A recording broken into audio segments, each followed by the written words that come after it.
ఏంటి నీళ్లు మన మాటల్ని విని మంచి మాటల్ని చెడు మాటల్ని కూడా గుర్తిస్తాయా? జపాన్ కి చెందిన మసారు ఎమోటో అనే రీసెర్చర్ చేసిన water memory experiment world wide గా చాలా ఫేమస్ అయ్యింది. ఇతను 2 వేరు బాటిల్స్ లో నీళ్లు తీసుకొని రోజు ఒకదానితో ప్రేమగా పాజిటివ్ గా మాట్లాడి సాఫ్ట్ మ్యూజిక్ వినిపించాడు. మరో బాటిల్లో ఉన్న వాటర్ తో నెగటివ్ గా మాట్లాడుతూ హార్డ్ మ్యూజిక్ వినిపించాడు. ఇలా చేసిన కొన్ని రోజుల తర్వాత మైక్రోస్కోప్ కింద టెస్ట్ చేస్తే పాజిటివ్ మాటలు వినిపించిన వాటర్ మాలిక్యూల్స్ ఇలా different and beautiful structures form చేశాయి.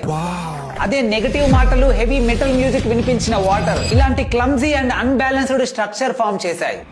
ఇది వాటర్ మెమొరీ ఆఫ్ ఎమోషన్ అని ఎమోటో గారు అనలైజ్ చేశారు. అయితే హ్యూమన్ బాడీలో అరౌండ్ 60% వాటర్ కంటెంట్ ఉంటుంది. సో అది హ్యూమన్ ఎమోషన్స్ అండ్ మోటివ్స్ కి రియాక్ట్ అవుతుందని, అందుకే ఎప్పుడూ పాజిటివ్ గానే మాట్లాడాలి, పాజిటివ్ వే వినాలని చెబుతూ ఉంటారు. అయితే ఈ రీసెర్చ్ పై కొందరు సైంటిస్టులు డౌట్లు రేస్ చేశారు. అయినా కానీ ఎమోటో గారు రాసిన the hidden message in water అనే book New York Times best seller గా రికార్డు క్రియేట్ చేసింది. సో ఈ వీడియోని ఎవరికి షేర్ చేయాలో మీకే బాగా తెలుసు. వెంటనే వాళ్ళతో షేర్ చేయండి.